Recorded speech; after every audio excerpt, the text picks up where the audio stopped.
reporting that there might be some kick time announcements from Destin, maybe from the Southeastern Conference and ESPN. The ESPN executives were down there yesterday. Well, some news out of the Big 12 meetings.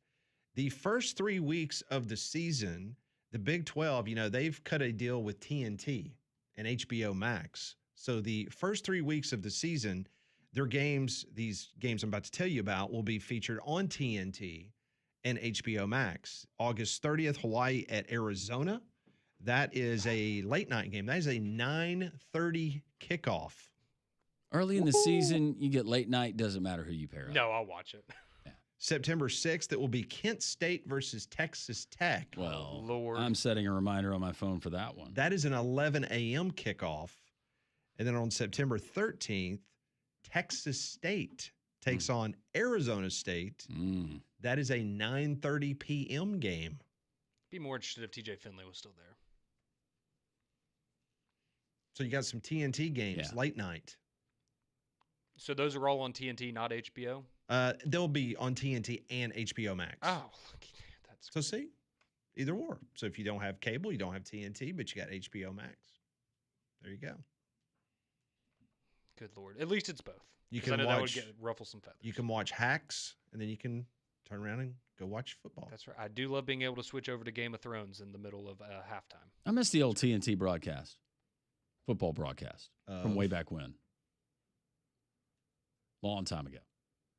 Yeah, I think a lot of people forget TNT had like the original Sunday night package years and years ago with the NFL. Who was I'm trying to remember the color analyst. He also served as an athletic director, I think, maybe an interim athletic director somewhere eventually. I'll have to look it up.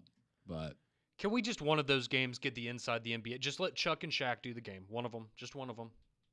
It's late night. It'll be fun. Just one. If it's on TNT, let's do it. I think that would be incredibly entertaining. It would be. We will open up the text line, 205-834-9450. When we come back, this is the Thursday edition of Three Man Front on Jocks 94.5.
1047 Jocks 94.5, the University of Alabama this morning. They announced that they're bringing back the classic Vault A Alabama logo on its newest collegiate license plate. Conrad, you going to go purchase that? Absolutely. It's very sharp. I love that logo. Yep. It is Very cool coming looking. back. It's going to be available on June the 1st. So when does your tag run out? November. November? Yep.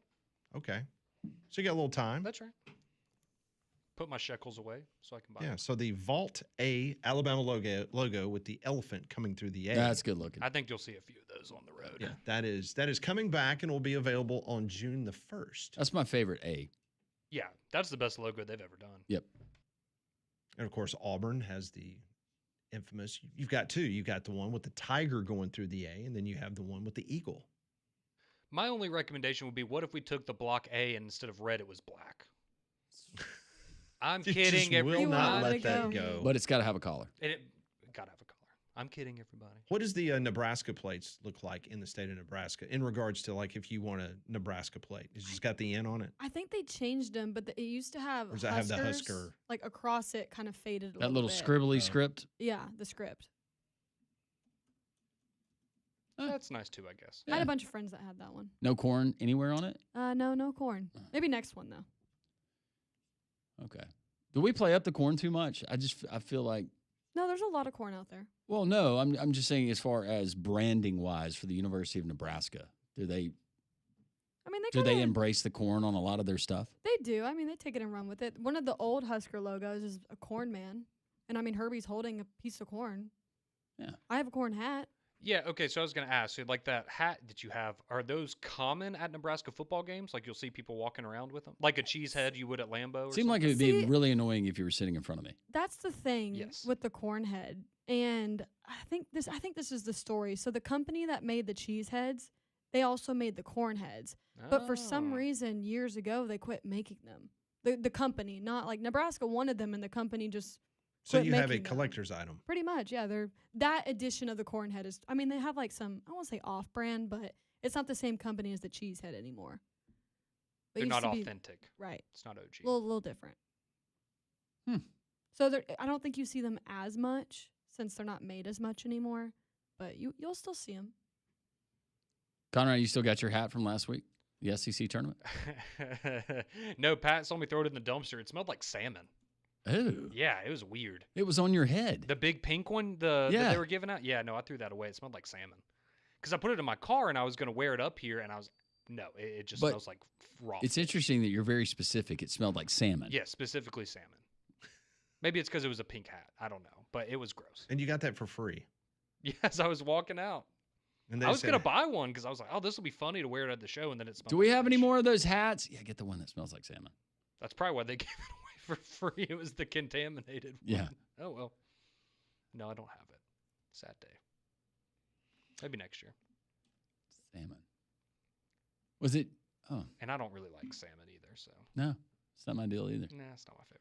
So after a flurry of activity yesterday, because not only did Alabama and Auburn get good news, but you had some other teams across the country get news about players that are not going into the NBA draft. And so Las Vegas has just updated their national championship odds for the 2026 NCAA basketball tournament. Houston is still the top favored team in America to cut down the nets, followed by Duke, Purdue, and the Florida Gators. Big news with Condon coming back. Absolutely. I know Brian's happy. Yep. So the Florida Gators are the fourth best team, according to Vegas, to win the national championship at 14-1, followed in by UConn, St. John's, Kansas, Michigan. How about if Yaxel Lindeborg cuts the nets down in Ann Arbor? Wouldn't that be something? He won't need a ladder. No, he won't. Louisville is 20-1. BYU, Kentucky, Texas Tech at 22-1. Ooh, value with Kentucky. Auburn is next at 25-1. Illinois is 28-1, and Bama comes in at 33-1 with the exact same odds as Arkansas. Oh, right. okay. I Count was us going to out ask you what already. Arkansas was. So Arkansas and Bama come in at 33-1. I'm going down the list to see Tennessee is 40-1. Ooh. Texas 80-1, LSU 100-1. What's South Carolina? I am scrolling down. They're They going to are be at the bottom. no, they're actually not. They're 200-1. They have the same odds as Bucky McMillan and Texas A&M. What about Missouri? What, really? Yes, 200-1. Ooh. Value. Let me try to find Missouri. Nebraska's 200-1, by the way. I'll take it. Yeah, you will. Ole Miss is 100-1. Mizzou 100-1. Okay. So I'm trying to find who's got the worst SEC odds. By the way, UAB's 500-1 to win the national championship Okay. in basketball. Well, that's a sneaky good roster. I am looking to find the Oklahoma is 300-1. They're below. Wow. Mm-hmm. You can do it, Porter. Georgia is also 300-1. Okay. I'm kind of surprised those are the two bottom of the barrel. So those are the two. Wait, where's Vanderbilt? Vanderbilt is ahead of them. They're at 200-1. Wow. Okay. Mm-hmm. That is a little surprising to me. So get your bets in now. Bet frequently and often. So what's the most surprising of those as we do our early look in at SEC basketball next year? I'll just tell you right now, LSU at 100-1. That seems way too high. Yeah, wouldn't be taking that one. I have no problem with Mississippi State being 100-1 or even Mizzou at 100-1. Ziegler gets the extra year. How much does that change their odds? Ole Miss is 100-1. Sure, help a little bit. But yeah, I think Kentucky's going to be a fun team to watch. Have they solved the defensive issues, and then with some of the additions that they've been able to do? Think they'll Because be quite I like good. Mark Pope. Vegas is not buying the Bucky McMillan love yet. No, we'll give him some time. It's been a good transition for him, though. He's gotten settled. Things are going well got for the him down there. got the big transfer from Creighton. He did. That was a big one. He did. He's got a nice house with a nice guest house for me. It's very nice. He's got an infinity pool. Two. Two? Ooh. One for the guest house. Does he have real grass or? No. Mm-mm. No. It's not. It's a really clean look, is what you're telling me. That's right. Cliff Kingsbury like Very, very much so. appearance and the house that he had in Arizona. Yes. Yes. That thing was so nice. Oh, for the NFL draft? Yeah. I like that. So was that a rental or was that his real house? Someone said that was just his location for the draft. Well, that was not his house. Yeah, I know. I don't know if it was this year or last year. The Rams did something similar where they rented out essentially a mega mansion and did their draft compound there. And it It's got the looked very windows where you similar. just hit the button. Must be nice. I wouldn't know. what Can't that's see like. in, you can see out.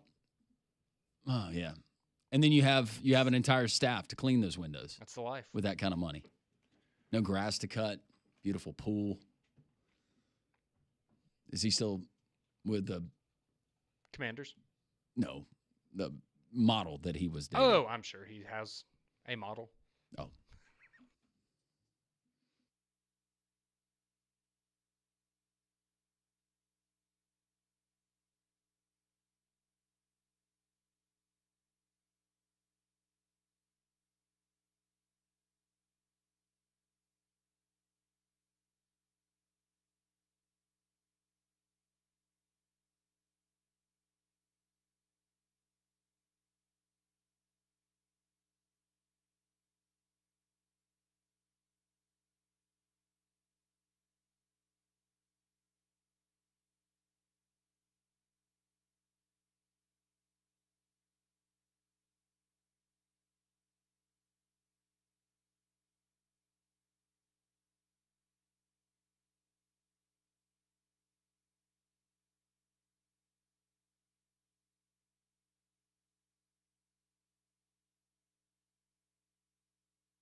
It is 11 o'clock. Welcome back in on a very rainy, ugly-looking Thursday. We appreciate you making us a part of your day. Great radio stations, North Alabama, the Ump in Huntsville, Jocks 94.5 here in Central Alabama, and down in the capital city of Montgomery, Alabama. 740. Yes, beautiful capital city. I don't know if it's beautiful today. Hopefully this rain clears out. We're going to have, milder temperatures heading into next week with hopefully some drier, sunnier weather. How about our friends at Dobbs Ford? They are open today. They're right there on Parkway East. If you listened to the show yesterday, my little sister actually went in on Monday, purchased one of those 2025 Expeditions. She loved it, but she reached out to me and she said, man, you were right about the Goshen's and the entire staff there at Dobbs Ford. They took care of us. It was the best buying experience I've ever had. You can experience the same, and right now you're going to get Ford employee pricing. You pay what the Ford employees pay for certain makes and models, 90 days until your first payment. Alabama's largest showroom selection, just wonderful people. You're going to enjoy the entire experience, whether you buy a car, truck, or SUV. They got a great line to choose from. DobbsFordBirmingham.com. That's the website. Check out the selection and all the deals and monthly specials that they have going on. They're located right there on Parkway East. Tell Joey Goshen, his wife Rachel, their son Austin, the entire team there at Dobbs Ford that Landrum from Three Man Front sent you. So I just told everybody a couple minutes ago that the Big 12 had announced some early season games on TNT and HBO Max. Hawaii at Arizona, Kent State at Texas Tech, Texas State at Arizona State. Well, the Big 10 has just announced their first 3 weeks on CBS television. On August the 30th, Nevada will be in Happy Valley taking on Penn State. On September 6th, Oklahoma State will take on the Oregon Ducks in Eugene. That's an interesting game. And then on September 13th, USC will come on the eastern side of the Mississippi River as they'll be in West Lafayette, Indiana, taking on the Purdue Boilermakers. So CBS has already announced the first 3 weeks of their schedule, and we're expecting that we may have some news in regards to some kickoff times coming from the Southeastern Conference before everybody departs Destin coming up later on this afternoon. So we will hold our breath there. We're still waiting for Claudia Wilkin to give us a decision from the West Coast. Many people believe that it was going to come on Tuesday. More people thought it was going to come on yesterday. So now we're sitting back and waiting for her just to make a decision. Does Gary Danielson get the farewell tour from every stadium that he does a broadcast from? I'm sure he does. I find it interesting because in week 3, he'll be back at his alma mater as USC will be taking on Purdue. Or Purdue. So it might be the Gary Danielson night there at the old stadium. What do they present him with, Conrad? Do they go Yankees, Give John him the Sterling, big TV? give him the big TV? It's still so absurd. Maybe they give him a Drew Brees signed jersey. I would rather have that than a TV. A lot of That'd be people cool. around these parts would recommend a muzzle, but Just give him a train, right? That's what the Boilermakers are. yeah, The Gary Danielson Express. or a book on engineering. Let's go to Tuscaloosa. Let's find out the very latest from Alabama. Rodney Orr, Tider Insider, joins us on the Higginbotham Hotline. Rodney, I want to first get your thoughts on LeBaron Philon last night. At 10:30, it was announced that he is coming back to Alabama. How surprised were you for a guy that just announced about 10 days ago on ESPN that he was staying in the draft? There was no coming back, and here we are. Yeah. Well, the timing was certainly a big surprise. I mean, 10:30 at night. Yeah, I mean, I was ready to wind this thing down, and then all of a sudden it exploded. Quite a response on TiderInsider.com. You know, a lot of happy Alabama fans for sure.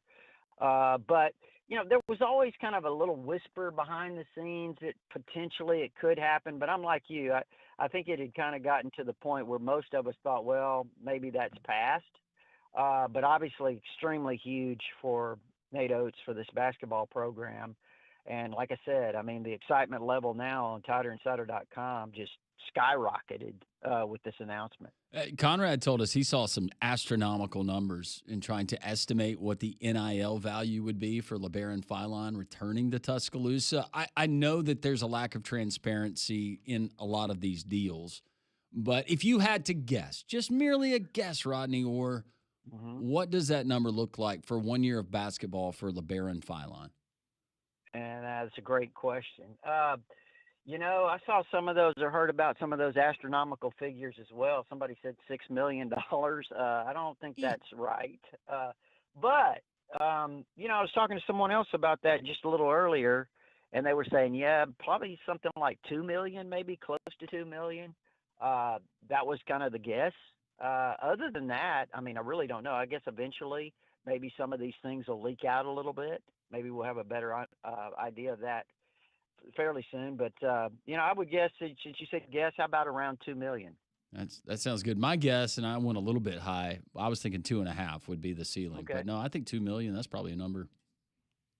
That's in that ballpark. So, just in your mind, Rodney, I know you don't have the schedule in front of you. You don't know the other rosters around the Southeastern Conference, but just this uptick by Philon coming back, does that kind of change Rodney Orr's feeling about this Alabama basketball team for 2025-26?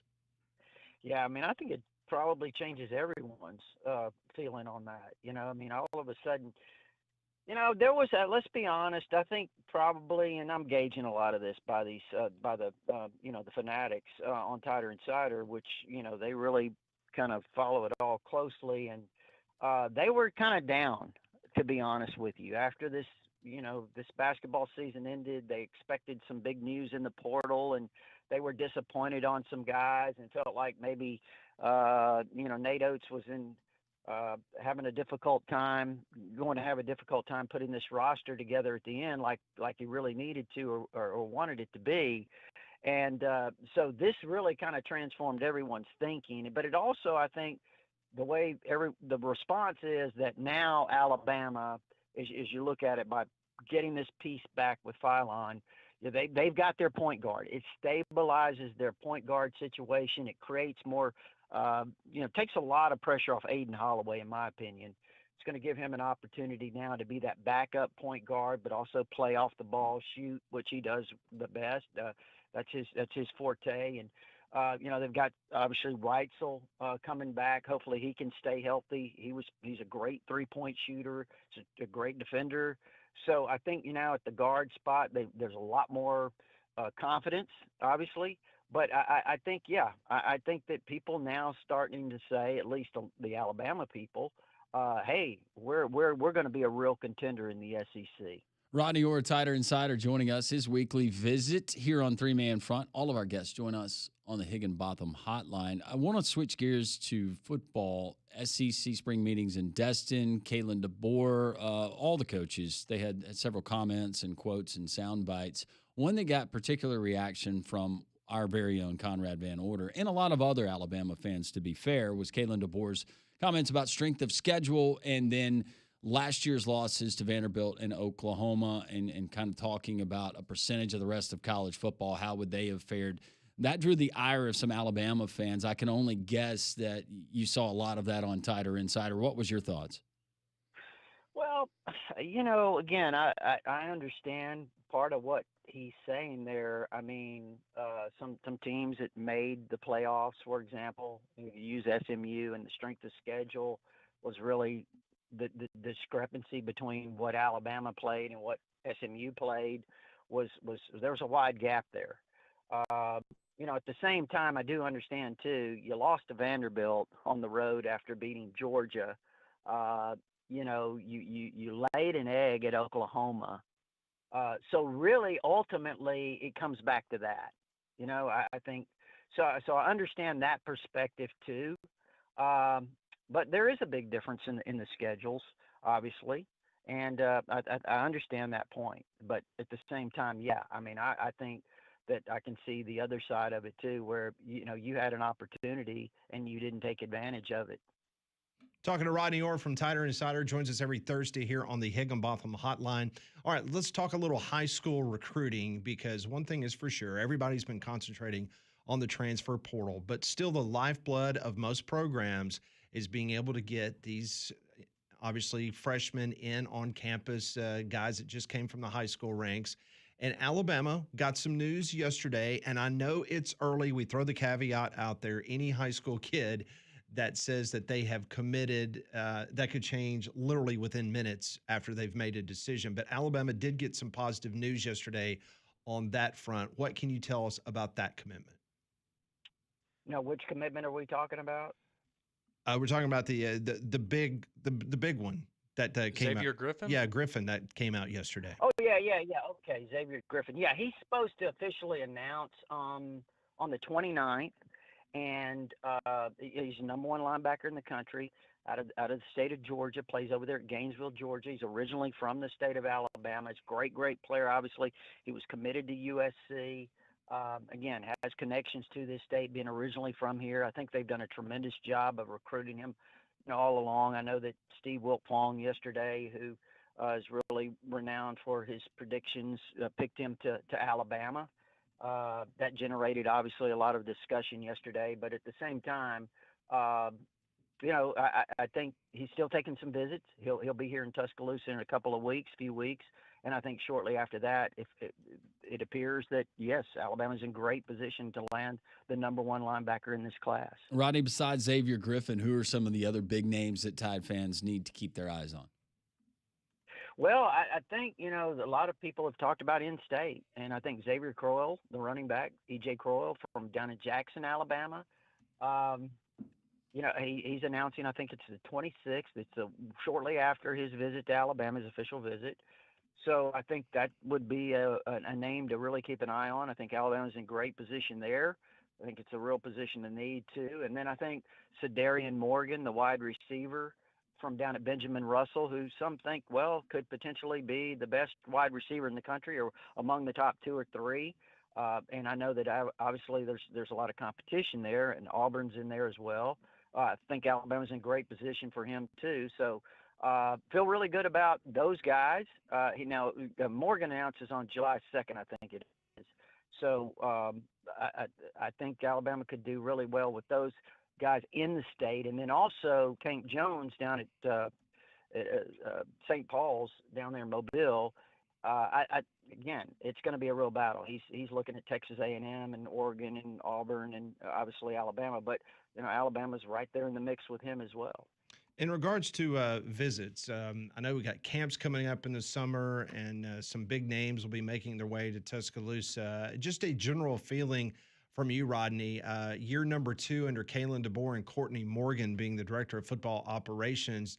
Does it seem like that they have got this recruiting machine going the way that they feel like it needs to go for them to be competitive in the SEC?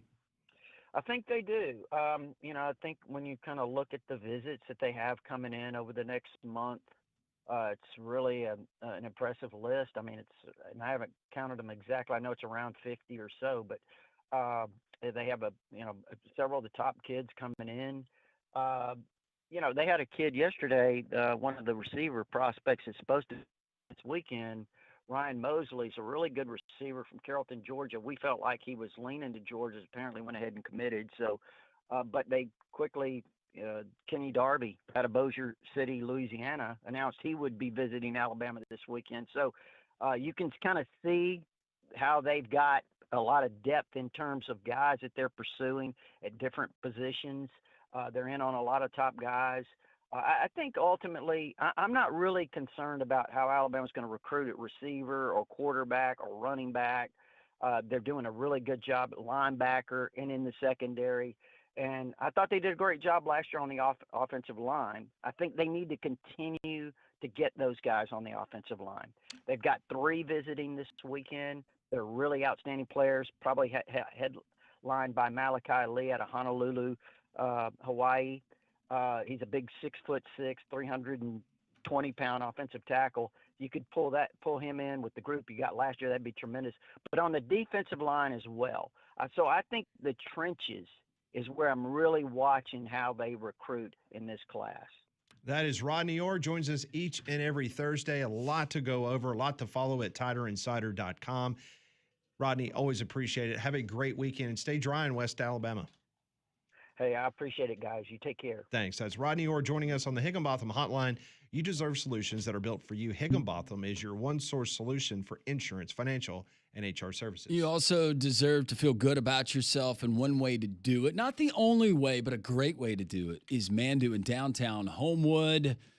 They claim, and they're right, they're not a gym. They're better. I've tried it. So many other Jocks listeners have tried it. It's the first FDA-approved electrical muscle stimulation fitness training program in the country. And what this does, they put you into a suit when you go into Mandu there in downtown Homewood. They hook you up to a machine that sends electric pulses to various parts of your body. It's a 15-minute workout because of all of that technology. 15 minutes, the equivalent to 6 hours in a gym. Nobody has time for that. And if you want to get specialized, localized training, you can do that, whether it's the glutes, you're trying to get bathing suit ready, your legs, your arms, your chest, whatever it may be, they can tailor make a program just for you. It's Mandu, downtown Homewood, MANDUU.com. First visit is free. They'll put you through the workout. You decide if you like it. I promise if you do, you're going to get results. Mandu in downtown Homewood. Once again, MANDUU.com.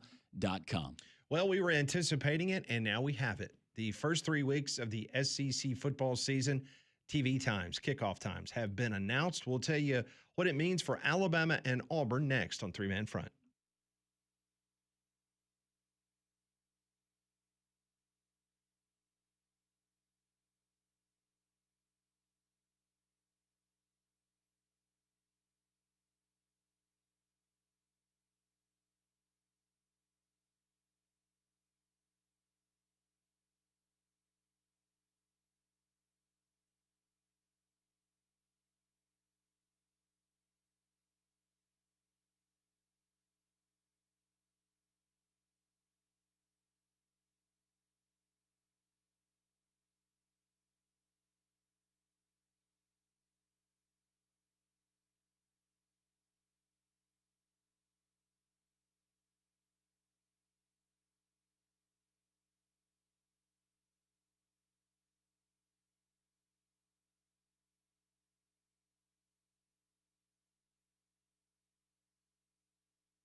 Always appreciate Rodney Orr joining us from Tider Insider. You can follow all the goings and comings in regards to Alabama's roster, both basketball and football. You got baseball that will be playing in Hattiesburg, Mississippi coming up tomorrow afternoon. You can go to TiderInsider.com for all your Alabama coverage. Well, Diamonds Direct offers an extensive collection of hand-selected diamonds and fine jewelry, from timeless classics to trending styles. Every piece is handpicked by their buyers to ensure superior quality and value. With Diamonds Direct unmatched selection, you're sure to find the perfect item. And if you don't see exactly what you're looking for, that's no problem for them because their experts will help you with a custom design for the piece that's been on your mind right there in the showroom. That's our friends over at Diamonds Direct. So we already knew that the Alabama Crimson Tide was going to take on FSU Dave's Florida State Seminoles at 2:30 p.m. Central Time, and that game was going to be on ABC. Well, just moments ago, the SEC and the University of Alabama announced the next two games on their schedule. They will take on University of Louisiana Monroe. That is going to be a 6:45 kickoff from Bryant-Denny Stadium. That will be seen on the SEC Network. And then the next week, 11 a.m. kickoff against Wisconsin. Yeah, they're used to it. That game will be on ABC or ESPN, but that is an 11 a.m. kickoff, Alabama versus Wisconsin. Meanwhile, Ooh, how hot it's going to be. Yeah, the Auburn Tigers. The season will begin on Friday night at Baylor after the game was moved from Saturday earlier this offseason, and the kickoff time is now set for 7 o'clock. I'm sure it's not going to be very warm in Waco. No. 7 o'clock on the banks of the Brazos.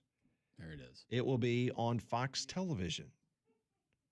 Auburn will then open its home schedule under the lights at Jordan-Hare Stadium the following weekend against Ball State. That is a 6:30 kickoff on ESPNU.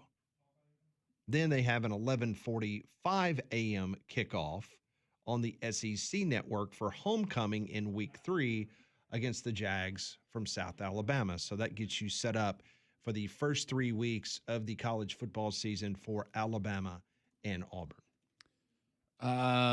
Wisconsin game, but you know what? We had an early kick with Alabama and Wisconsin last year, right? Yep. When they played there at Camp Randall. So that's good though. This reminds me that I do want a 9-game SEC schedule, and I want some kind of alliance with the Big 12 in a scheduling model, or the Big 10, or the Big 12. So I am perusing the rest of the so-called 2:30 games in the Southeastern Conference. First week? I'm looking at week 2. Week 2. This is very interesting. The Ole Miss Rebels will be visiting Lexington, Kentucky. And we all know that if Ole Miss would have beaten Kentucky last year at home, Ole Miss would have been in the college football playoff. Yep. They are traveling to Kentucky week 2. That is going to be your mid-afternoon ABC game. Now, I mean, this is getting huge props in regards to what this game could mean for the season for the Ole Miss Rebels. But that's big time. 2:30 on ABC. It is big time. Looking at the rest of the slate, if it's not Michigan and Oklahoma, I really can't blame ABC for picking that in the earlier slot at 2:30 because there's not a whole lot to choose. I would much rather see Ole Miss and Kentucky than in that slot than Kansas and Missouri. I know that's a fun rivalry. South Florida at Florida. Michigan and Oklahoma is the ABC 6:30 game. So, yeah, that's the best one that week. Tennessee, they have already announced that their game against the Georgia Bulldogs is going to be a checkerboard game. Glad they're already planning things out like that. Yep. Good for them. That will be a 2:30 game against the Georgia Bulldogs. Wouldn't it be funny if Aguilar is the guy that finally is able to get them over the hump against Georgia? Because that's just been kind of been their boogeyman the last few years. Nico loved that checkerboard game.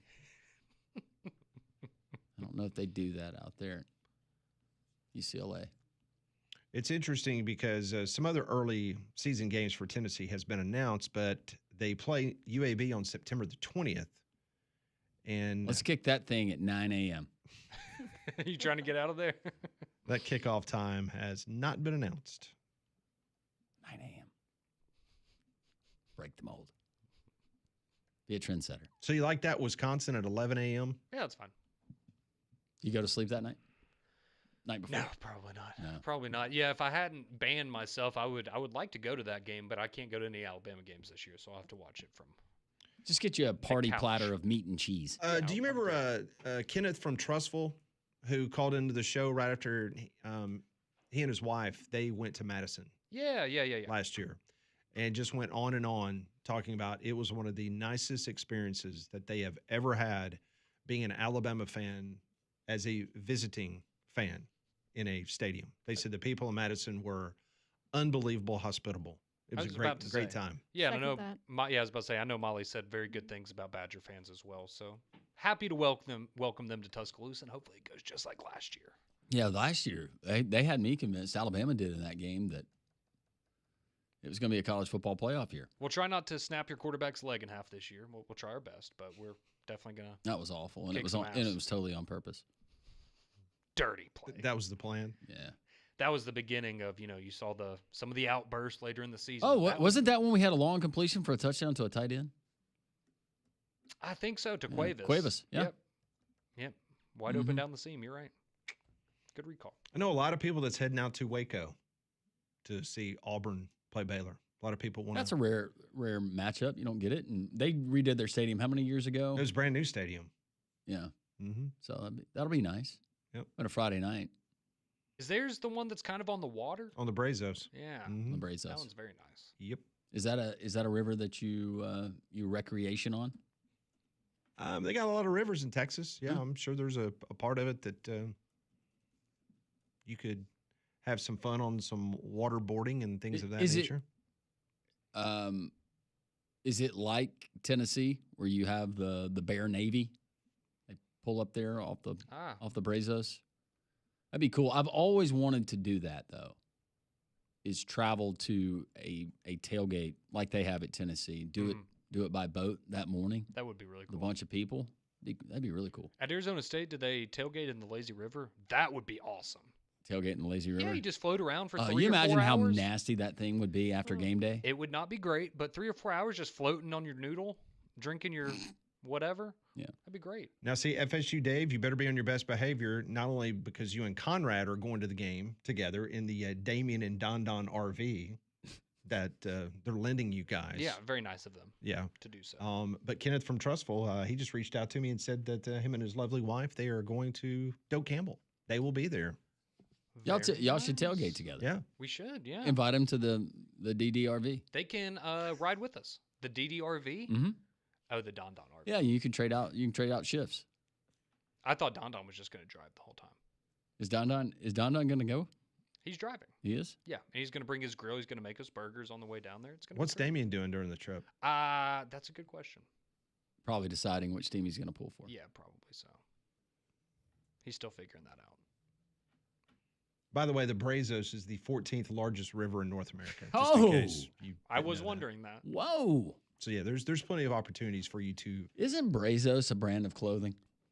Brazos is just it's a shortened name. It's a long Spanish name of the river. Oh, I thought that was the Amazon guy. Yeah, it's boots. I knew it. Thank you, Molly. Yeah, you can get some Brazos boots. Molly, they have. Well, that's men's. Oh, never mind. Okay. What? Oh, Brazos. I thought I'd seen that name before. Oh, okay. Yeah, they make a boot, a line of boots. Is it a nice boot? It's better than no boots. What do you consider nice? Like Lucchese? No, I don't know. I'm not a boot guy. I'm not. I have one I'm pair not, of boots. I'm not either. I have. And they were have gifted two, to me. and Well, you're they were not a gifted shoe to guy me. anyway. No, I'm wearing tennis shoes and socks today. Though. Golly, what would your feet do in boots? You don't want to know. Confined. Really good for stomping, though. Actually, might have to try that now that I think about it. Get some good force. You probably like it. What was it, Burt Reynolds in Striptease, where he used to he would fill up his boots with Vaseline. Yep. Let his toes squish around. Is that one of the movies? I Molly don't needs to know watch why on Friday? I thought about you. Yeah, when I- maybe so. I've been trying to compile my list of movies for Molly tomorrow. The striptease going to be on one of them? Yeah, maybe so. People can text in movie suggestions because I know they did that during the off season. Now we kind of forgotten them. So if you have any, help me out. I'm trying to put together a good list for Molly. We've given you good movies. I'm trying not to give you bad They ones. have been very good so far. Does the RV? I'm sure the RV that you guys traveling in that has a VCR, right? So you got to have a movie selection, Absolutely. for the ride home. Yes. And it has a cassette player. While Don Don's making snacks on the stovetop. That's right. You're cruising down the interstate. 75 miles. Comrade, how you want yours? Oh, the image in my head right now. It's going to be a fun trip. Who would get on each other's nerves the quickest? Would it be FSU Dave get irritated at Damien, or FSU Dave? I got a feeling FSU Dave's going to slap somebody. After Alabama slaps FSU around, ride home, have your head on a swivel around FSU Dave. No, FSU Dave has all the best trivia questions, so the whole way down there, he'd be grilling me, and we'd get down there and be like, I'm a bigger Alabama fan than you are, probably. And then he would just make me feel bad about it. You can turn that into a consumption game. That's I would say by the time you got to Dothan, there would be somebody might be on the side of the road. probably. Mm-hmm. Might not even get that far.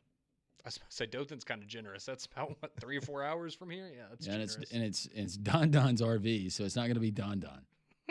No, it's not. I think it's Damien. Yeah, it's definitely Damien. Yeah.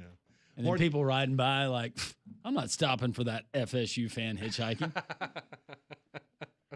Now I thought you were going to say I'm not going to pick up this little kid on the side of the road. Oh, look at the 911. It'll be like the situation we had a couple years ago on the side of the road. Exactly, Yeah, 911. I see a baby walking on There's a baby in a diaper walking on the side of 459. When we were driving to the baseball tournament one day, Pat calls me and goes, Conrad, look over there. That's That's kind of my standard. When I'm on That's 459, so Yeah. that part of the 459, I always try to find somebody to call and say, hey, you'll never believe what I just saw on 459. Oh, that's so good. All right, more three-man front. We'll take your text, your phone calls as well. 1-800-239-WJOX.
It is 11:34. Jocks 94.5. Rob Pate will join us in about 10 minutes. Next hour, Hall of Fame pitcher Jim Kaat, who is going to be the special guest of the Rickwood game coming up in just 5 days at Rickwood Field. UAB football has announced their first 3 kickoff times. August the 28th against Alabama State. That is a 7:30 kickoff. We already knew that. That will be seen on ESPN+. On September the 6th at Navy, that will be a 2:30 kickoff on the CBS Sports Network. And then on September 13th, home game against Akron, that will be a 7:30 kickoff on ESPN+. So everybody is getting into the game this morning, announcing their first 3 kickoff times. So UAB, no different. As I said earlier, their game the very next week, week 4, against the Tennessee Volunteers, there has been no announcement as of yet from Tennessee or from UAB in regards to what's going to take place and when in regards to that. Abide Roofing is offering free roof inspections right now, and we have had about 12 inches of rain, and I'm not exaggerating, in the month of May here in the city of Birmingham. It is record-setting, the rainfall that we've had. Heavy winds, a lot of damage, so you need to call Abide Roofing today at 205-922-7134 because Travis Lloyd and his local team, they can get into action immediately. They can get on your roof, and they can give you a free assessment if you've got any issues. And if you have seen some leaking in your attic or, Lord forbid, it's on your sheetrock, on your ceiling, Abide Roofing needs to spring into action right now. 205-922-7134. Go to their website, abideroof.com. I trust these guys 100%. There's no strings attached on this free roof inspection. They just want to give you an honest assessment of what's going on top of your roof. A couple years ago, I had some problems. I called Travis Lloyd. He got on my roof. He found that I had some issues. I ended up having to get a brand new roof, the entirety of my home. But you know what? Abide Roofing, they were able to deal with my insurance company, and I was able to get that roof done. They're licensed, bonded, insured. They're the real deal. Abide Roofing. Call them today, 205-922-7134. Text line is open, 205-834-9450. And we start with Fat Joe. Y'all, that is very nice, making fun at Damien. And he's not even there, but I'll have to admit it. It was very funny. Thank you, Fat Joe. James, I hope PETA wasn't listening to the opening of the show. They might come after y'all for the cruelty to animals. Huh? Thought we just talked about the cave. Did I miss the cruelty to animals? I don't think we said anything about animals. Besides the bats. Oh, the bats? Yeah, we didn't say anything about them. We talked about diesel fuel. Yeah. Going back to what happened on 459. Evan texted in, Carly dropped off another kid. Yeah. And you know what I always think about? Cheez-Its. Because that was one of the items that she purchased allegedly before she made the phone call there from the local Target after leaving work. I'm glad you remembered the Cheez-Its. Yeah, Cheez-Its. That's awesome. So did I see that correctly that she was in court recently? And because I believe the court found that they wanted her to give financial restitution for the emergency services that were used during her disappearance, and that I think she's currently like paying $15 a month. It'll take a while. Did I see that right? $50 monthly payments. No, $50. Okay, $50. It is $50 monthly payments on an $18,000 debt. And as of a month ago, she had paid $500 of the $18,000. So in 30 years, she'll have it paid off. Well, she's a young woman. She's got plenty of time. It'll be more. Oh, man. Did they draw that out of your check? They just garnish your wages? I assume. I don't know. Brandon, back to how we decide who's in the college football playoff. Going back to my idea, if we did basketball quad system for football, Brandon's actually laid it out. Each team's resume would be based on who they actually beat, not just their record or brand name. So a quad 1 win would equal a top 10 team. A quad 2 would equal 11 through 25. Quad 3, 26 through 50. And a quad 4, 51 plus or unranked. and he said they'd assign point values, all of that. Not a bad idea. I mean, we've seen all the other models. Well, we talked about it yesterday with basketball.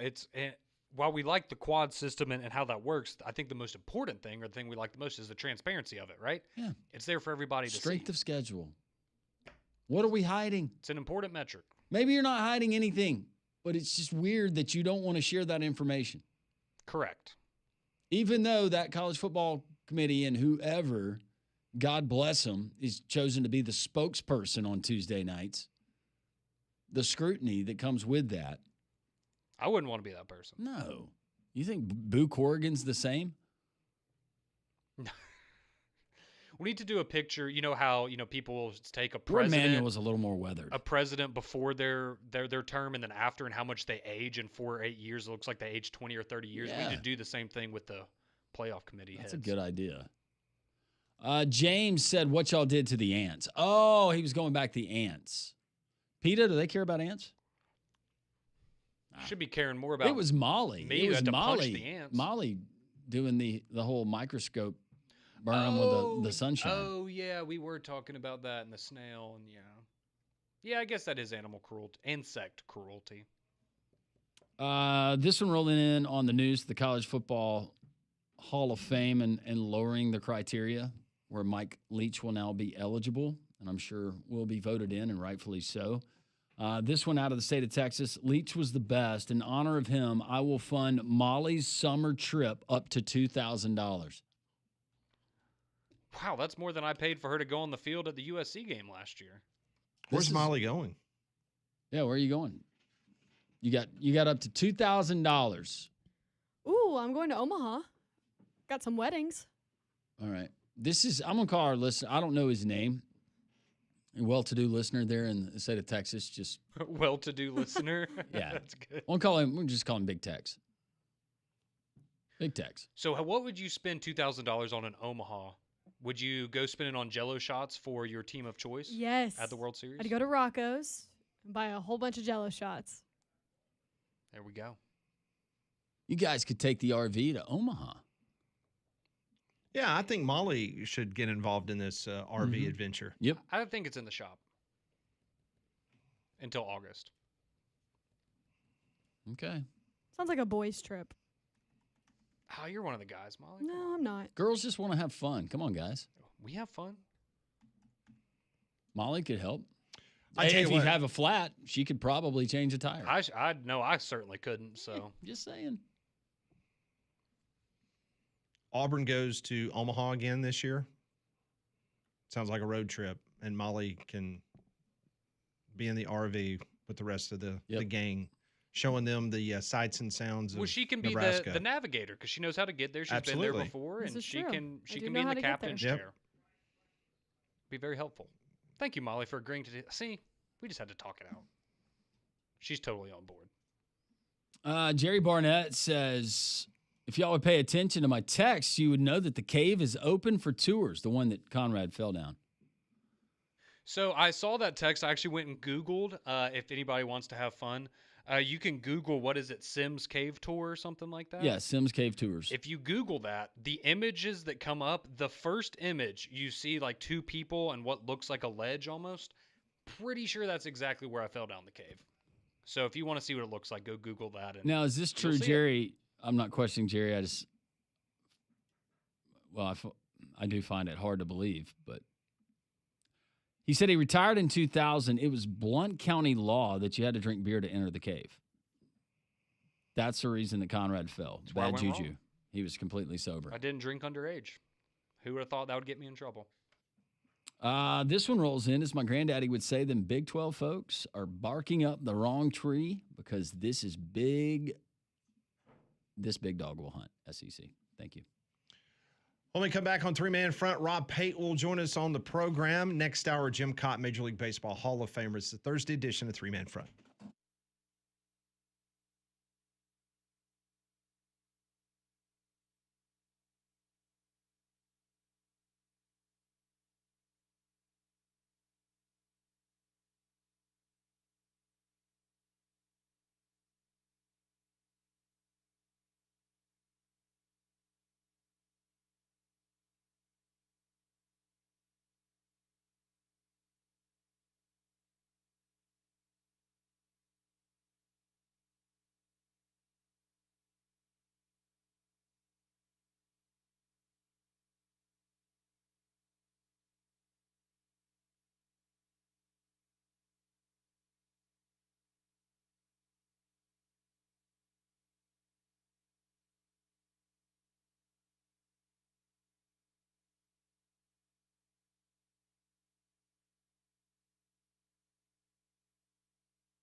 It is 11:48. Jock's 94.5. He joins us every Thursday on the show. Outstanding DB for the Auburn Tigers. Just overall great guy. Yeah. Entrepreneur of the year down in Lee County, Alabama. Granddad. Yes, Granddad of the year. I hear he's up for that as well. Yep. Frozen yogurt. I said that. Frozen yogurt czar. Yeah. Of Lee County. Yeah. All of those things. How's everything in the Sweet Frog business? Man, it is sweet. It's going well. It's, I think we're going to be a little unique from a dessert store in that I actually think summer is going to be our slowest time just because of the dynamics of Auburn. Yeah. With the students being gone, but it's still busy, and we're still seeing a lot of people, and it's been awesome, man. I mean, it's like I said, it's a cross section of the community, and everybody enjoys a sweet treat, and we just like being around so many different unique people, and I like watching my kids work. I pulled up yesterday and saw my son taking the trash out. Yeah. And I pulled my video, my phone out to record him. He got so embarrassed he hid behind a car. And so it's good to see. You got to take that thing mobile. You got to go to the people in the summertime. You got to go to the influential residential neighborhoods of Auburn, and heck, take it to Opelika. Hey, listen, Opelika does a great job. They have a food truck Friday that they do where they shut down downtown, and they do a good job of that. But they do have that as an option, and we have looked into it as a potential for maybe down the road. But man, right now we're just trying to take a deep breath and catch our breath, and actually having a little bit of being slower in the summer has been a reprieve for our family to be able to get to know each other again. So. We'll see what the future holds, but it's been a lot of fun regardless. All right, can you confirm or deny that Tahad Pettiford has an NIL deal with Sweet Frog? He should, because the guy came in and paid for the whole restaurant, the whole dining room to get theirs, and I tell you that was awesome. That happened, and that became a viral deal. But we should, man. I remember vividly being on this show and saying I would never have an NIL deal.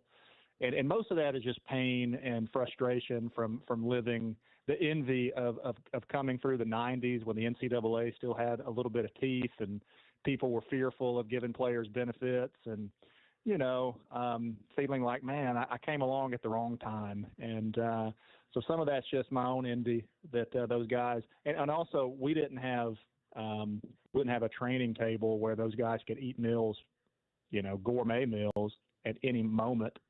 We didn't have that either. So I was eating Pop-Tarts and peanut butter and jelly and making no money and taking hard classes, and college was hard. And but no, if Tahad Pettiford wanted an NIL deal with Sweet Frog, then I think we could work something out. I'm going to follow up with a can you confirm or deny question of my own. Can you confirm or deny that you will have a position in future Governor Tommy Tuberville's cabinet? Ooh. Oh, I can deny that one very quickly. Yeah, that is. I don't think that's in the cards for me, but we'll see. We'll see how Coach Tuberville, how that transition is. I think the best thing for a guy that's with football coaching experience is he's used to half of this state hating him already. And, so you can't – him making a decision that might make people upset is not going to ruffle his feathers because he's used to having people upset at him. And I think that's important in somebody that has to make tough decisions, that you make it, with your gut and what you think's best for the people that you represent.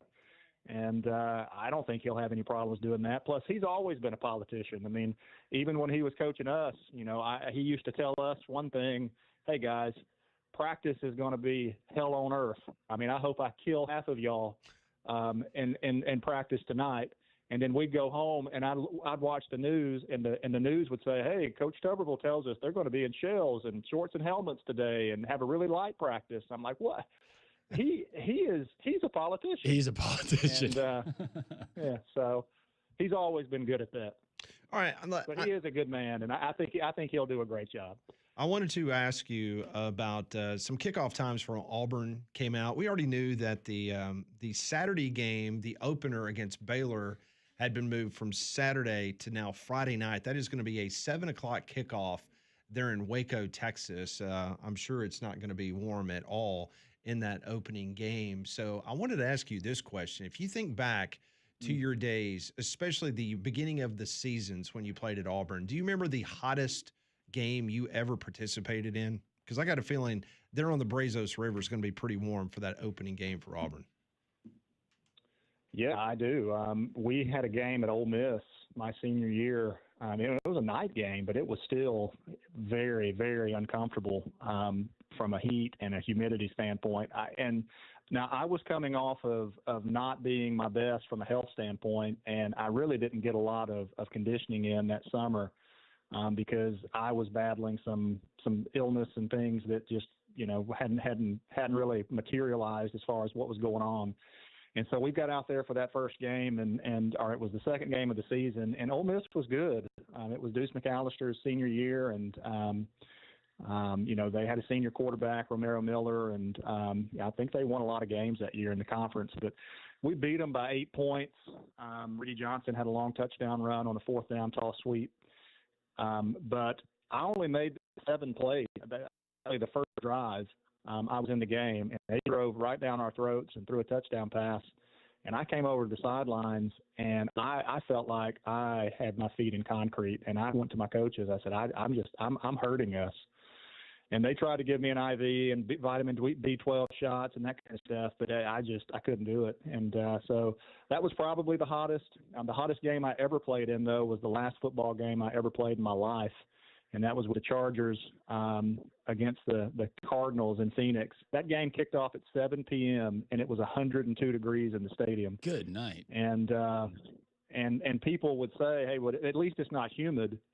And I would say, man, I said, standing out there on that field reminded me of standing behind an 18-wheeler trying to breathe the exhaust and play a football game. It was absolutely miserable. You had to be tougher back in those days, didn't you? Right?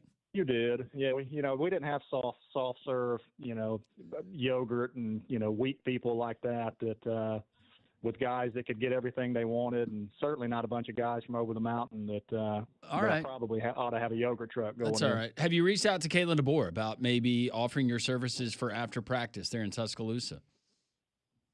I have not, but I have seen some of the Auburn coaching staff in there, and this is going to be an Auburn product. Alabama, somebody in Tuscaloosa is going to have to rise up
It is 12 noon. Welcome back. This is Three Man Front, Jocks 94.5. We are so happy to be joined by our next guest on the Higginbotham Hotline.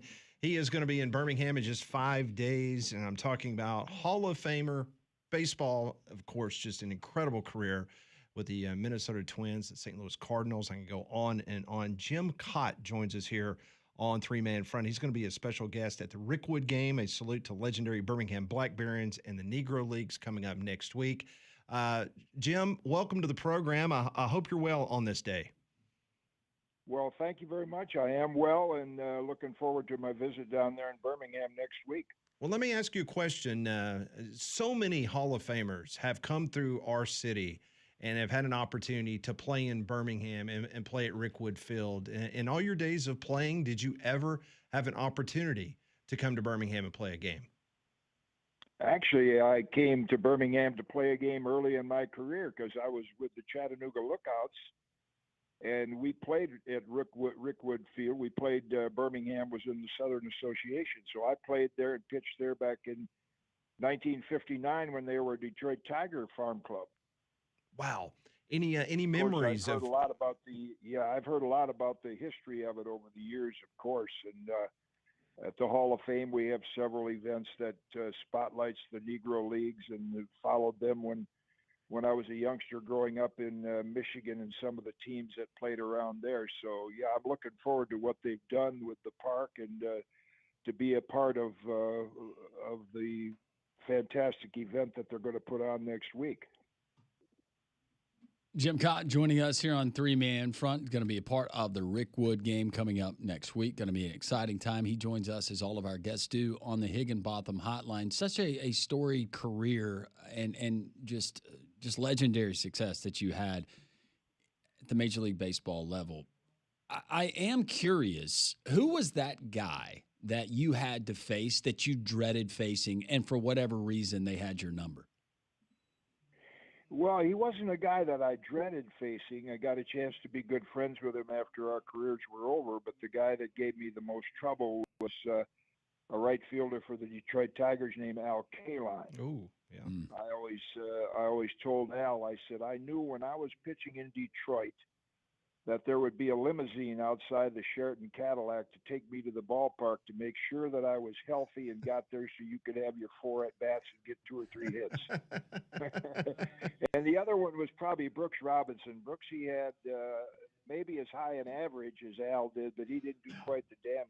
But, yeah, the four hitters I faced more than any other hitters, and they probably faced me more than any other pitchers, were Al Kaline and Brooks Robinson, Louis Aparicio, Carl Yastrzemski, all in the Hall of Fame. You know, it's interesting. You just brought up Brooks Robinson's name. That is widely considered one of the, if not the best, third baseman defensively in the history of baseball. And you weren't too shabby yourself. 16 Gold Glove awards as a pitcher. When you watch the game today, do you see that the pitchers putting as much time and effort into the defensive part of being a pitcher as in you did back in the day, winning those 16 Gold Gloves? Well, I think they put zero amount of time into it. I say that because I see their motions and the way they follow through, and it's all a result of they're all trying to throw as hard as. I think they put zero amount of time into it. I say that because I see their motions and the way they follow through, and it's all a result of they're all trying to throw as hard as they possibly can, and they're really not in position for a ball hit back at them. In the era that I played in, you know, most of the pitchers, other than the elite few, we pitched to contact. We didn't assume we were going to strike every hitter out. So I had a boyhood idol who's now 99. I still communicate with him from time to time. His name was Bobby Shantz, and he was always known as the best fielding pitcher back in the 50s with the Philadelphia Athletics. And I patterned my motion after Bobby so that I was always in position for a ball hit back at me. You know, I was a left-hand pitcher where the ball would move down and away, and I faced mostly right-hand hitters. So I always anticipated that one of those might be hit back at me. So I tried to be ready for it. Today, I just don't think that's a top priority for them. Jim, with the implementation of some of the new rules that we've gotten, over the years versus the era in which you played, is there anything that just kind of strikes a chord with you as far as a new rule that you think maybe they could do without? I think the only one they could do with, and they only did that is out of necessity because there was too much information coming in from the dugouts to the catcher, the pitcher, and pitchers were taking way too much time between pitches. So they implemented the pitch clock, which I think has proven that it has improved the pace of play. The other rules they make are like training wheels for players that aren't able to do what they should do. So, okay, we'll make a rule to make it easier. You can't steal bases? Okay, we'll make the bases bigger. We'll only allow the pitcher to throw to first base a couple times. You're having trouble finding the barrel of the bat? We'll come out with a torpedo bat. We'll make the sweet spot a little different. So they keep coming up with these rules kind of to like training wheels for the players. And those were things that I think for years that I learned from players before me is you kind of learn to play the game yourself, particularly execute the fundamentals. And most of those rules, I just wish they weren't there, particularly the one where a reliever has to face three hitters. You know, that took the manager's strategy away back when I played, because the last few years of my career with the Cardinals, I was kind of a lefty specialist. Whitey Herzog would bring me in to face a left-hand hitter, and then if I got him out or if I didn't get him out, a right-hand hitter came up, he switched pitchers. That was part of the strategy, and they've taken that away as well. Jim, in regards to your longevity of your career, you broke in the late 50s. You pitched into the early 80s in your career. You won 283 games. You had over 2,400 strikeouts. Did you ever have or face a situation that you had arm pain, or you had a situation that you thought that perhaps your career may be in jeopardy? Because it seems like now, especially with all these pitchers throwing as hard as they do, the velocity, that it's inevitable that you're going to have arm problems. Did you ever have any type of situations in your career that you had to battle that, at least internally? Well, I think a couple of them, not only internally, but actually physically as well. I mean, we all had sort of aches and pains. I injured my arm for the first time, a little shoulder injury back actually when I was pitching in the Southern League. But, in those days, if the kind of the motto was, if you don't pitch, you don't eat. Figure a way to make do, even if, it wasn't a career-ending, threatening type of injury. So we had the little aches and pains and tendonitis that went along with pitching, which is an unnatural exercise. But the one that really set me back was in '67. I injured my ulnar collateral ligament, the UCL, which later became the one that they performed the Tommy John surgery on. And I let it heal on its own, which it did. But I had thought at that particular time that I might not be able to come back. But it healed itself over the winter. That was in '67, and I still pitched for another 15 years, I guess. So I don't think in my era we ever tried to throw as hard as we could. We were more interested in control and movement, so we didn't suffer those career-ending injuries that a lot of pitchers are looking at today. But the solution they have is they can go have one or two Tommy John surgeries, and they can still pitch for a few years before they hurt it again. We continue our conversation with Major League Baseball Hall of Famer Jim Kaat, joining us here on Three Man Front on the Higginbotham Hotline. It was something that came up on the show the other day, Jim, and Bryce Harper of the Phillies. He got hit by a pitch. The unspoken rules of baseball, retribution. What did that look like in your era? Your star player, one of your players, he gets plunked. How did you guys handle that? Well, I think we had a feeling for, was it intentional or was it just, we all, that's a pitch that's really missing in the game today, is the ability to push a hitter back off the plate. Like Aaron Judge, who's having a fantastic year, I don't know that anybody has ever made him move his feet or move back away from the plate. And that's not thrown with the intent to hit anybody or hurt anybody, but that's thrown with the intent to take the hitter's aggressiveness away and make that outside corner a little more fertile spot for the pitcher to go to. So the brushback pitch being eliminated is harmful to the pitchers. But Tony Oliva was my teammate, and they liked to pitch him up and in. That's the place they had to pitch him, and one would get away once in a while, and he'd get hit. So our job was to, retaliate against the other pitcher, or maybe the hitter that hits in the same spot as Tony. And usually one or two of those, brushback pitches, and that kind of solved it. We could police it ourselves. We didn't need any rules put in place. But I think today, because of the lack of control, pitchers throw as hard as they can. They don't have the control. Pitches get away from them. And any pitch that's thrown up and in, a hitter just immediately reacts like they can't do that. They're trying to hurt me, and he wants to charge the mound. Whereas years ago, that was more or less a part of the game. If two guys hit home runs off of that next hitter, you got to push him off the plate, take his aggressiveness away. And, we did that on our own. Hitters understood it. We're talking to a Hall of Famer. Jim Kaat joins us here on Three Man Front. He is going to be in Birmingham on June the 4th. That is next Wednesday, as Birmingham's going to take on the Huntsville Stars in the legendary Birmingham Black Barons in the Negro League salute that is going to happen there at Rickwood Field. Gates are going to open at 11, pregame ceremonies at noon, first pitch is at 12:30, and Jim's going to be a part of a breakfast that I'm going to be very fortunate to be a part of. I'll do the Q&A with Mr. Kaat coming up next Wednesday morning there at Regents Field. So I have to ask you, you have this illustrious career playing, then all of a sudden you decide, hey, I'm going to get involved in broadcasting. I understand that you had an interesting conversation with a former Yankee great, Tony Kubek, that got you involved. Kind of take us down that road.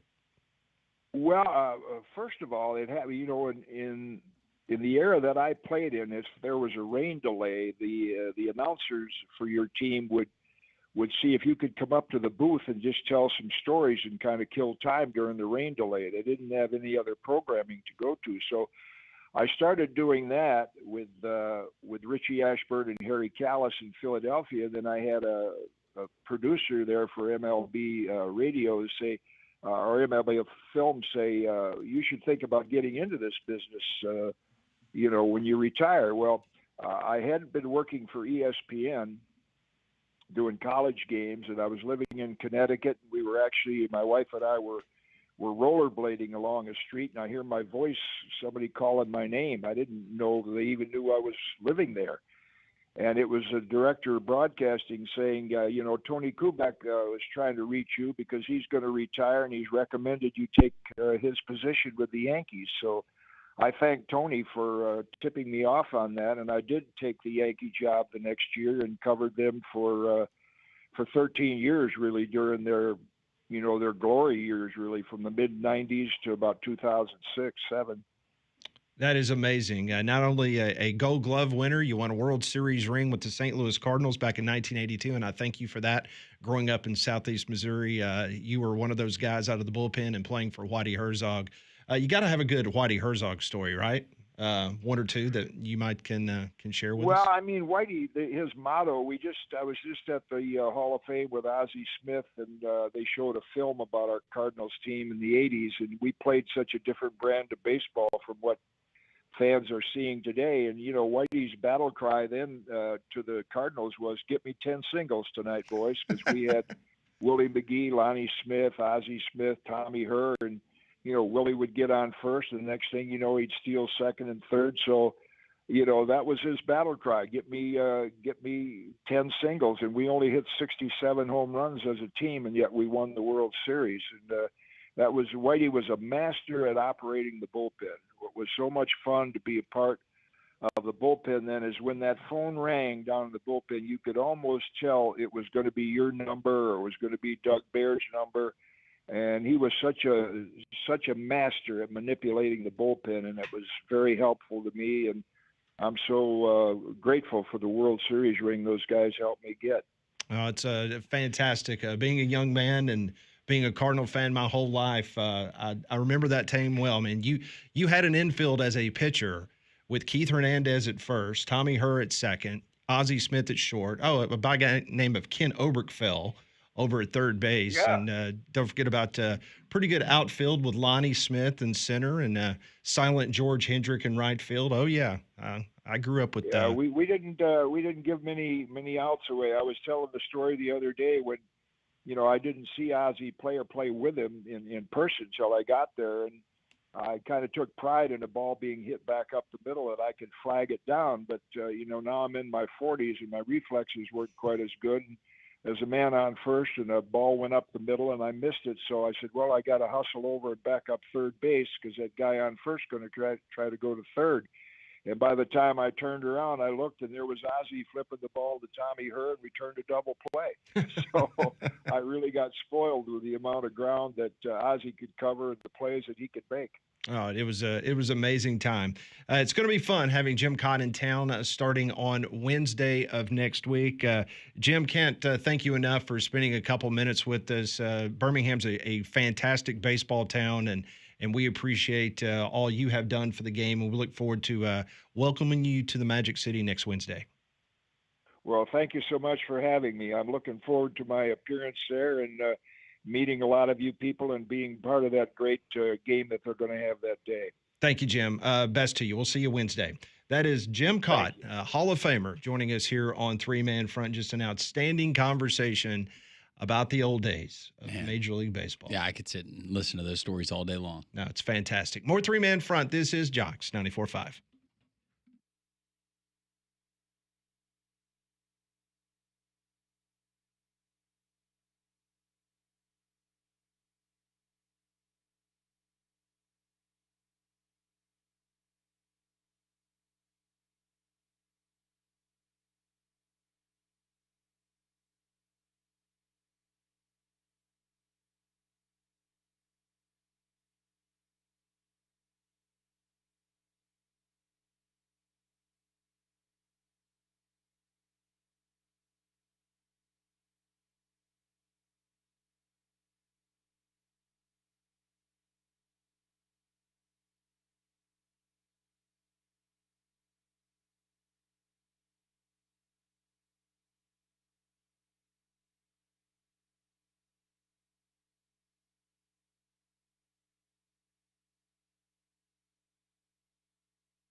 Everybody, chorus.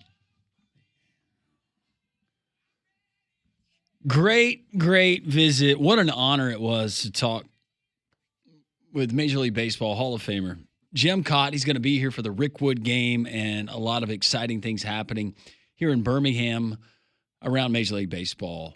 Present, future, past, and it was awesome. And a lot of great reaction from you, our great listeners. The stories that we could hear from Jim Kaat, and just having him go back and relive just a few of those stories. Fascinating. It was definitely a different game back then, and what he had to say about pitchers these days and how they pitched in the good old days. And they pitched a lot of innings. Those arms, they were worn, and to pitch into your 40s. Woo. I did like what he said about Aaron Judge. I think he needs a little more chin music. Well, you need to tell Ron Washington not to intentionally walk him in the first and third innings like he did last night. Yeah, well, Only Ron so has much you no can do. choice. Have you seen the staff he's got to work with there?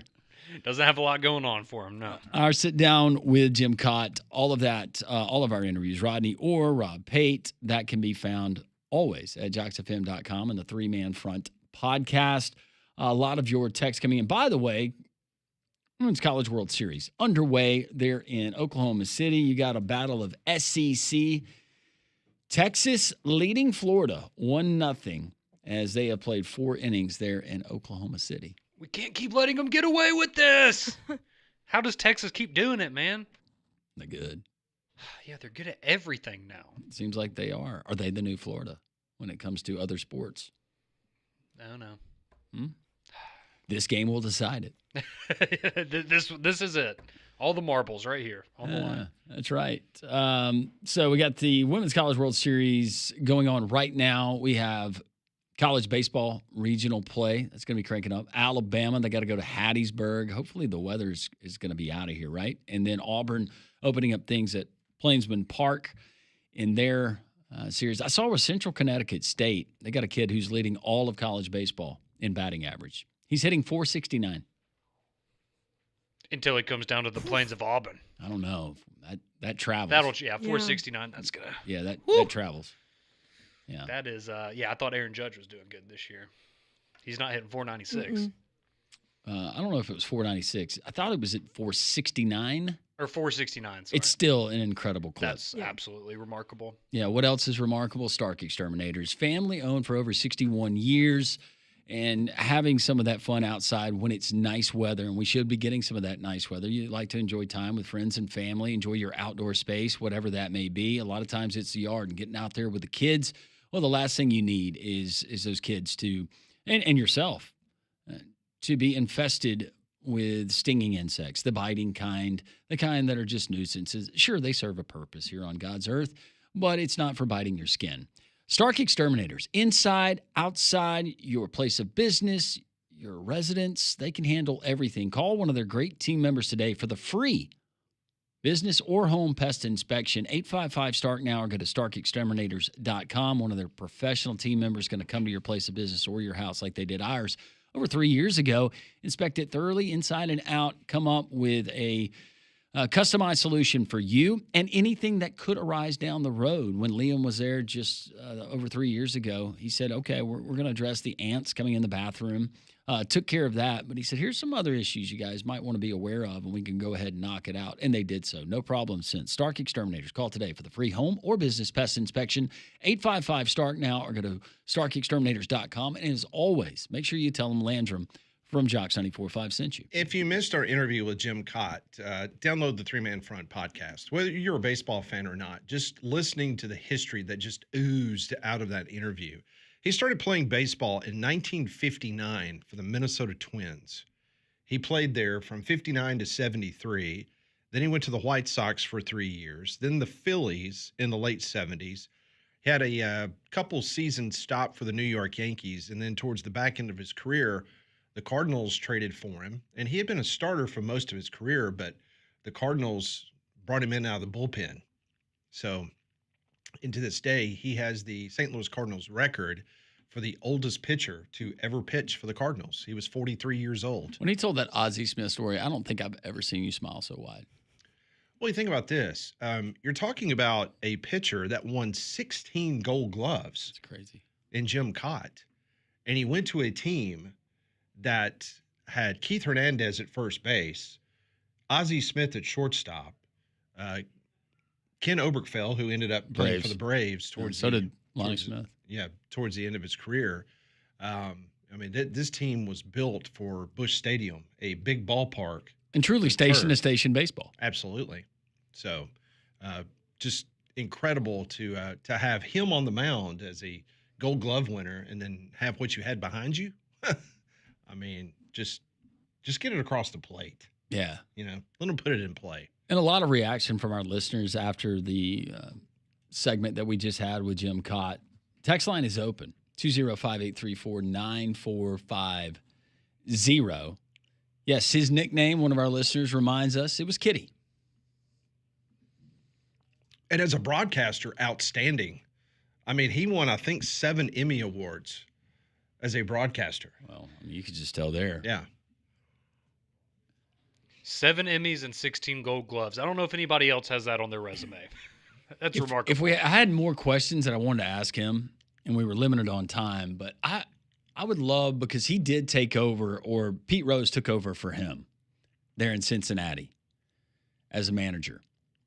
He'd come in and he had kind of filled the gap, and Pete Rose took over. I wonder what his feelings are about Pete Rose and being in the Hall of Fame as a fellow Hall of Famer. Maybe I'll ask him next week. I'll lead with that. Hey, Jim, thanks for coming on the show. I got 2 questions. One's about Pete Rose in the Hall. The other is about Spider Tack. Which one you want to feel first? He's a true gentleman. This one rolls in. My first baseball glove in the 60s had Jim Kaat's signature. How cool is that? Great player in person. Used the same glove for 16 consecutive seasons. Jim Kaat did. That's what Wikipedia says anyways. I believe it. And it was so crazy is he started his career in 1959, and he did not win or have an opportunity to win a World Series ring until the next to the last year of him playing, and that was with the Cardinals. I wish we could do it. This text reads, that segment was great. Y'all should have him on every week during baseball season. I'd love it. I would love it too. He was inducted into the National Baseball Hall of Fame in 2022 as part of the Golden Days Era Committee. He is also a member of the Minnesota Twins Hall of Fame. Mike says, great talk with Jim Kaat, talking real baseball. Yeah, that was great. I thought it was great what he said about the rule changes.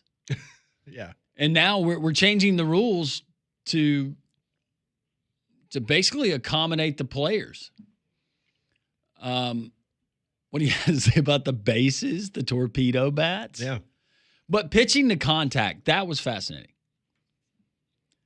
You didn't try to throw it as hard as you could. And think about the longevity of pitchers if more of them did pitch to contact. You didn't have to just blow it by somebody. You had really good stuff. I was about to say, and I understand it's a different era and we're probably never going back to it, but the days of, I loved watching guys like Greg Maddux do what they did because, right, they weren't going to throw it 98 miles an hour. They were going to have to paint the corner, and they did it every single time. And it was so much more impressive, in my opinion, the strategy of it and the execution of it than now, where if you throw 100 miles an hour, probably going to work out pretty well for you. Another one rolls in. Jason asked, Pat, was Tommy Herr on that Cards team? He was, second baseman. Mm-hmm. Ken weighs in and says, parents allowing their children to pitch 9 months in a row, sending them to an indoor pitching coach the other 3 months has made orthopedics here in this town a whole lot of money. That was another question I was going to ask.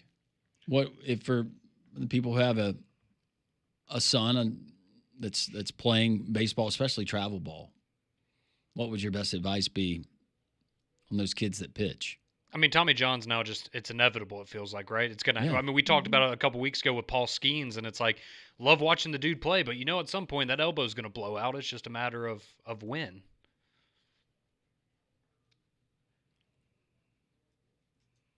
Another one rolling away from Jim Kaat, but talking about the Hall of Fame. Someone there in Montgomery reminding us, in case you missed the news, Mike Leach is now eligible for the College Football Hall of Fame. Lowered the threshold winning percentage from 60% to 59.5%. Classy move. The Hall should be ashamed, lowering its standards by 0.5%. It's really sad that there's people out there that really genuinely have that that sentiment. Yeah, we shouldn't change this for him. Wow, I bet you're really fun at a party. Golly. What are the requirements of being in the College Softball Hall of Fame? Because Patty Gasso's got a winning percentage of 82%. Yeah, I think we can just go ahead and put her in there now, probably. Yeah. Just name it the Patty Gasso. It's the Patty Gasso wing. Yeah, just give her her whole, Conrad, do you think Bama can make it to Omaha? Yeah, I think that the Southern Miss region, I understand Southern Miss is good, but I do think in terms of potential upsets, Alabama's in a pretty good spot. I know they got to take care of Miami first, so a little something there for me and Bama hater. But yeah, no, I think they have a solid shot. They've been good, and we just need Mr. Quick maybe to go out there and pitch like the first round prospect that he is now projected to be. Pat, isn't that right? That is correct. Riley Quick is in the latest Baseball America. Did you coach him? I did not coach Riley. Did not.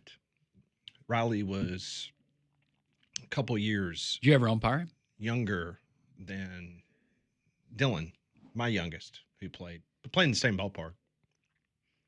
Does he pitch to contact?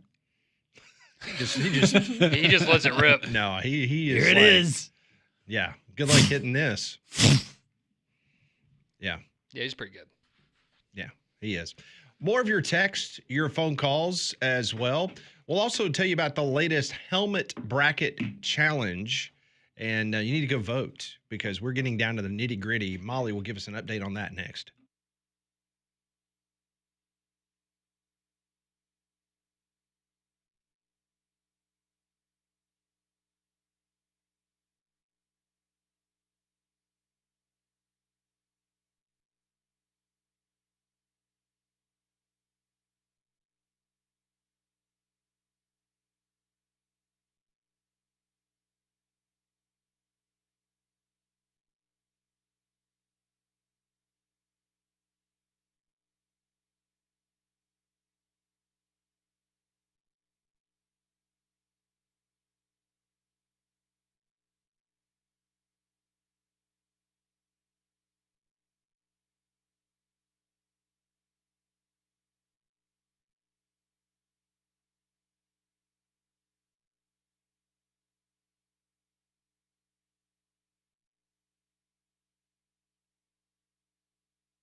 Conrad's favorite band, Imagine Dragons. No, stop that right now. Leads us into this broadcast. This is legitimately one of the worst songs I've ever heard in my entire life. It's awful. Then why are you playing it? Because it's funny. You were very upset by what you saw on social media that they did at the end of their concert. You will not be listening to their music anymore. I was just sad their concert had to come to an end, Pat. I could listen to them on repeat. Okay. Well, if you're looking for a place to get some great food, you need to go and check out Big Whiskey's in Hoover. They have a lot of food ranging from apps, salads, sandwiches to steaks, over 100 whiskeys, including a few on tap, and whiskey flights available. They also have plenty of screens so you can catch all the games, whether it's the Women's College World Series or the NCAA baseball tournament coming up. Also, this summer, you can get out and enjoy their outdoor patio and green space. It's great for families, plus the kids get to eat free on Tuesdays. They're in the Stadium Trace Village off 459 at Highway 150. Also, we have been on social media. If you have been following us on the Three Man Front Twitter page, we have had some helmet bracket challenges. And so we had this last week, and we went to the final 8. We had 2 brackets that were decided yesterday, and we have 2 more today. So give us the results from yesterday and where we currently stand with today's bracket. So yesterday we had the Bear Bryant bracket where it was Alabama against Kentucky, and Alabama did win that bracket. And then we also had the Philip Fulmer bracket, which was Pat's favorite, where we had Vanderbilt and Actually, Florida. It's the Fat Phil bracket. I don't know why I'm the only one that says the Fat Phil bracket. Why is that? That's the appropriate name. The appropriate name is the Fat Phil bracket. Yeah. Okay. Well, Florida won that bracket. What bracket was that? The Fat Phil bracket. Thank you. They beat Vanderbilt. Okay. And then today we have the second round of the Pat Dye bracket, where it's South Carolina against Auburn. Ooh, where do we stand there? Right now, Auburn is winning with 59%. Okay. Ooh, that's a close one. What was the Husky Phil bracket again? Which one was that? I don't think we have that bracket. I'll say that's a new one. Is that PHAT or is that the one with the F? It's the F. We should have just called it the B bracket. The Fat B bracket. Oh, man. All right, so Auburn's winning. Yes. The Pat Dye bracket. Yes. And what's the other bracket? The Coach O bracket? Yeah, Coach O. And in my opinion, I think this was the toughest bracket. But in the final round, we have Ole Miss and LSU. And it's been close all day. I've been watching it, but Ole Miss is winning, Pat. Your burners have voted. What's the percentage? 55. Okay, we're in pretty good shape then. Yeah. Okay.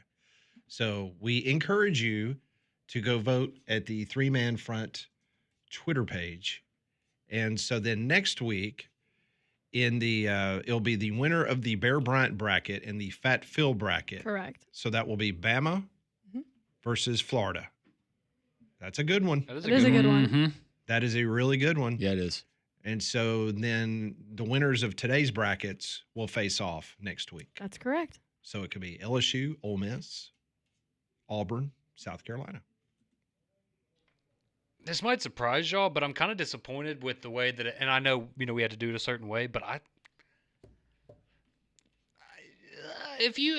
might say Ole Miss and LSU have the 2 best helmets in the conference overall. So you think Ole Miss and LSU should have been up against each other for the championship? Well, yeah, and I know the way that we had to separate the brackets and things like that. It's just I feel You like might say it or you're saying it. I'm saying it. I'll say it Okay. right now. I think LSU and Ole Miss have the 2 best helmets in the conference, even better than Alabama's.